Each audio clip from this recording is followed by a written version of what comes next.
नमस्कार, कानून की बात में आपका स्वागत है। मैं हूं आशीष भार्गव। मुद्दा जो है वो एक केरल के पत्रकार का है, सिद्दीक कप्पन जिनका नाम है, जो पिछले करीब 2 साल से जेल में है। और जेल में इसलिए है क्योंकि यूपी के हाथरस में एक बहुत बड़ी एक घटना हुई थी, जिसमें एक दलित लड़की के साथ सामूहिक बलात्कार किया गया और उसके बाद उसकी हत्या कर दी गई। इस मुद्दे ने काफी तूल पकड़ा था और इसके बाद यूपी पुलिस ने सिद्दीक कप्पन और 3 अन्य को गिरफ्तार किया था और बाद में दावा किया था कि सिद्दीक कप्पन जो है वो पीएफआई के साथ मिलकर उसके इशारे पर वहां पर दंगा फैलाने की साजिश रच रहे थे और समुदायों में बैर फैलाने की साजिश के मकसद से वहां जा रहे थे और इसलिए उनको गिरफ्तार किया गया। और उसके बाद उन पर गैर कानूनी गतिविधि यानी यूएपीए एक्ट भी लगा दिया गया। अक्टूबर 2020 में सिद्दीक कप्पन को गिरफ्तार किया गया था, तब से वो जेल में है। तो यहाँ पर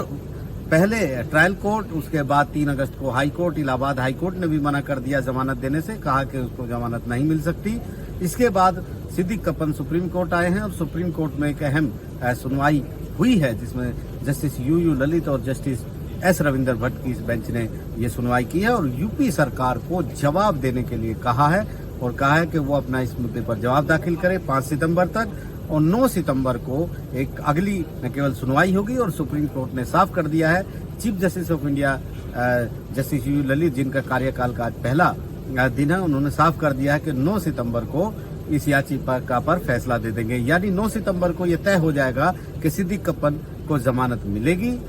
या फिर जमानत नहीं मिलेगी, वो जेल से बाहर आएंगे या फिर जेल में रहेंगे। तो काफी इंटरेस्टिंग है, काफी महत्वपूर्ण है इस मोड़ पर, जहां पर कपिल सिब्बल पेश हुए सिद्दीक कप्पन की तरफ से और वो बता रहे थे कि अक्टूबर 2020 से वो जेल में है, कोई सबूत नहीं है, सिर्फ पॉपुलर फ्रंट ऑफ इंडिया यानी पीएफआई का नाम लेकर उनको जेल में रखा गया है। वो एक पत्रकार हैं, सिर्फ कवरेज के लिए वहां जा रहे थे। पहले वो popular front of India PFI से जुड़े एक पोर्टल में काम करते थे, अखबार में काम करते थे, लेकिन उसके बाद वो वहां छोड़ चुके हैं और वो सीधे सिर्फ रिपोर्टिंग के नजरिए से जा रहे थे और कोई सबूत पुलिस के पास नहीं है। सिर्फ बार बार कहा जा रहा है कि 45,000 रुपए पीएफआई ने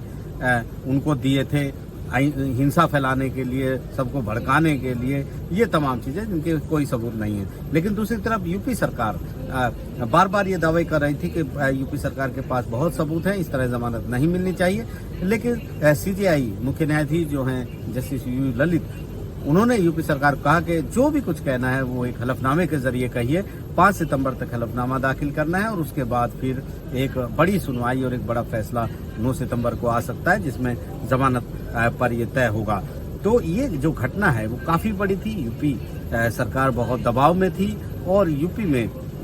ये कहा गया था कि जिस तरीके से दलित लड़की के साथ सामूहिक बलात्कार हुआ, उसके बाद उसकी हत्या हुई, ये काफी जघन्य कांड है। बहुत सारे संगठनों ने इसके खिलाफ आवाज उठाई थी और पुलिस की कार्यशैली पर,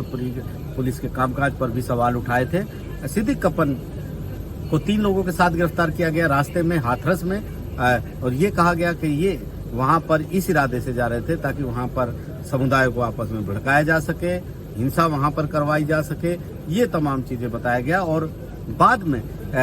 जब पहले भी सुप्रीम कोर्ट में ये केस आया था, जब मेडिकल ग्राउंड पर सुप्रीम कोर्ट के पास आए थे कि अच्छी जगह इलाज हो, तो दिल्ली में इलाज कराने का आदेश भी सुप्रीम कोर्ट ने दिया था। लेकिन जमानत से बाहर वो 2 साल में नहीं आ पाए हैं। उनके साथ जो ड्राइवर गिरफ्तार हुआ था उसे जमानत बाद में अदालत ने दे दी, ये कहते हुए जमानत दे दी कि जो साहित्य है, जिस तरह का लिटरेचर मिला था वो सिद्दीक कप्पन के पास मिला था, ड्राइवर के पास ऐसे कुछ साहित्य लिटरेचर नहीं मिला है। इसके अलावा सबसे अहम बात यह है कि कपिल सिब्बल ने यह भी सुप्रीम कोर्ट में बताया है कि किस तरीके से 5000 पेज की चार्जशीट दाखिल की गई है, उन्हें पूरे कागजात भी नहीं मिले हैं। चीफ जस्टिस यू ललित ने पूछा भी कि कब तक वहां पर ट्रायल शुरू होगा, तो वो सब हलफनामे के जरिए यूपी सरकार बताएगी। तो फिलहाल 9 सितंबर का दिन मुकर्रर हुआ है, जो ये तय कर सकता है कि सिद्दीक कप्पन, जो अपने आप को पत्रकार कहते हैं और दावा कर रहे हैं कि वो सिर्फ पत्रकारिता करने वहां जा रहे थे, और दूसरी तरफ यूपी पुलिस जो बड़े बड़े दावे कर रही है कि वो एक साजिश रचने जा रहे थे, उनको जमानत मिलेगी नहीं मिलेगी, क्योंकि यहाँ पर कपिल सिब्बल सीधे तौर पर कह रहे हैं कि पीएफआई जिसका नाम लेकर यूपी सरकार बार बार दावे कर रही है, वो ना तो बैन ऑर्गेनाइजेशन है, उस पर कोई बैन भी नहीं लगाया गया है, ना ही उसे कोई आतंकी संगठन घोषित किया गया है। तो ऐसे में इन बातों के आधार पर किसी को कितने साल तक, कितने वक्त तक जेल में रखा जा सकता है, बड़े सवाल हैं, बड़े जवाब भी सुप्रीम कोर्ट इस मामले के देगा। नई दिल्ली से आशीष भार्गव, NDTV इंडिया।